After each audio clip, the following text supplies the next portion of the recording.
showing Saturday against the Rams. The numbers: 3 of 6, 14 yards, sacked 5 times, had 1 first down in his 5 series, pulled with 2 minutes and change left in the game in favor of Tyler Hundley.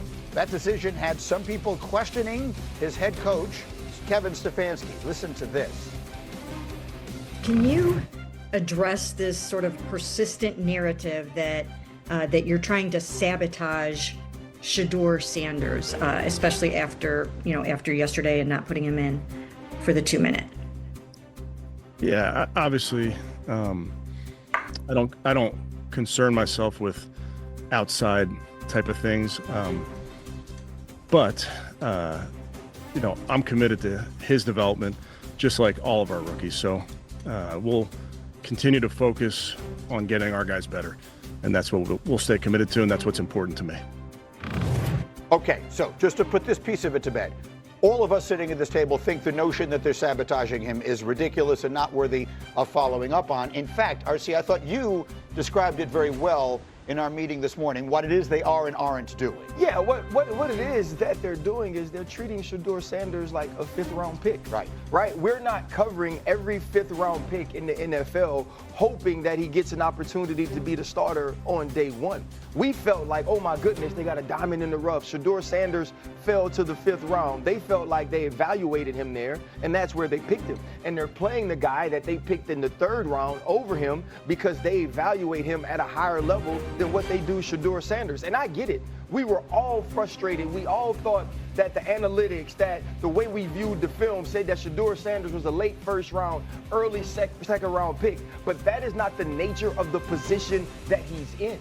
There's a lot of players who feel like they should have been picked at a certain spot, should have been viewed in a certain way. But when you get on these teams, it's about developing the team, not doing what's individually best for a certain player. And that's what Kevin Stefanski has to do. And I get it. We want to say all the reasons why what's happening to him isn't right.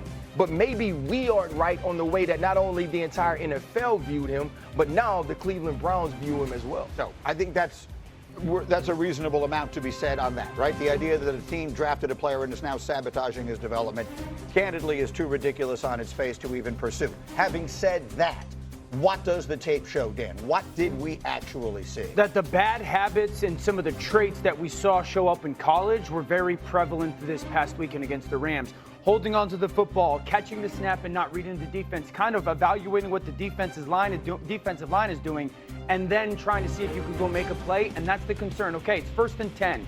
They want a play-action double move at the bottom of the screen. The route doesn't win, and then the protection breaks down a little bit. You're taught as a young quarterback, protection breaks down, find the closest check down. It's right there, it's 1st and 10. He gets to like the 4th part of the progression backside that's not really part of it. Get the ball out of your hands. 2nd and 9. This is a spot concept up top. Flat, spot route, and a corner. It goes 1, 2 to 3. That defender tells you what to do with the football. If he goes out, you throw it inside. If he goes in, you throw it outside. He goes out. That ball should go inside right now, and then it's 3rd and 2 and 3rd and 3. But he just predetermines the throw. Motion man is the guy who's going to get the football. This is playing fast. He's going to be wide open in the NFL. Ball has to come out right now with the anticipation. Shedeur moves slowly, kind of trying to see what's going on, and then that creates that sack fumble. So a lot of the stuff that we just saw in college is a big deal. This ball gets snapped at the 48-yard line. Defense has won the rep. Play is dead. Throw the ball away. Yep. It's 1st down. But instead we run, and it's a 2.5, 3-yard loss. So instead of being 2nd and 10, we're 2nd and 13. We're dead. Again, here's the opportunity to throw the juke route. Hold, scramble. So some of those things that I was and others were concerned about on the college tape showed itself again. This is not the end of the world, though. This is part of his development in becoming a potential starting quarterback. Greeny, that's exactly right. Like, if you said it was an A- against the Panthers, that was probably a C-. I agree with what Dan saw as well, but that's a rookie quarterback development. And look, likely he's not going to be the backup, but what I would be saying to Shedeur and Dillon Gabriel is, guess what? This is in pencil. So every week matters, every practice matters, every quiz matters, and a lot of those things can and should get cleaned up. Let me say, yes, I agree with that. But if we're just taking the preseason games and the tape that we have, the body of work between Dillon Gabriel and Shedeur Sanders on tape isn't close. Dillon Gabriel plays at NFL speed, and right now, with the body of work that we have seen, Shedeur isn't there. I agree with that, but I would also say it's August 25th, and we're going to develop you and try to get you better because, to RC's point, we saw a lot of great things at Colorado. His tempo has to get dramatically better, but I have seen rookie quarterbacks improve their tempo, and that's... Mike T, look at that stat from Hembo. His average time to throw was 4.5 seconds.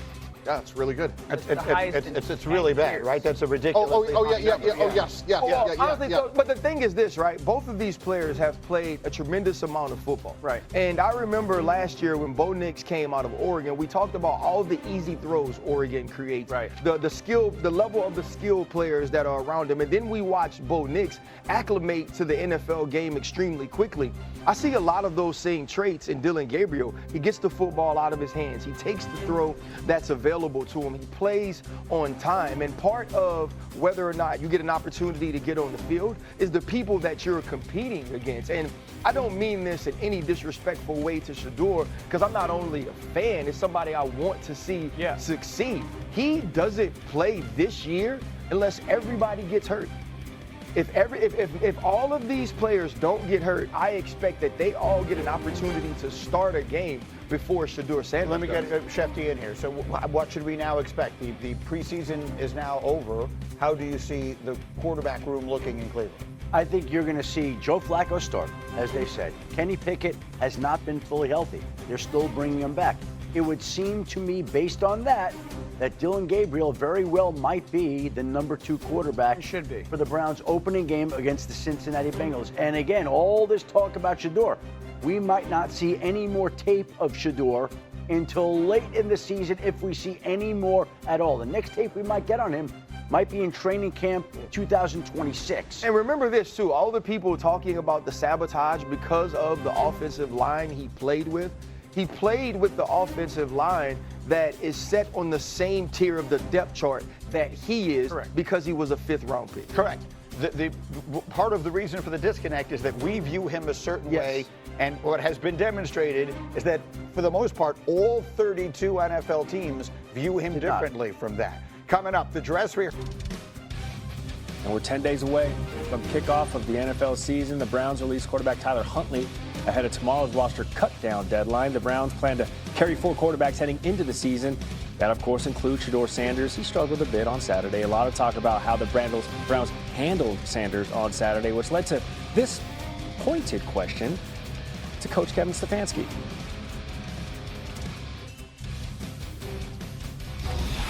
Can you address this sort of persistent narrative that you're trying to sabotage Shedeur?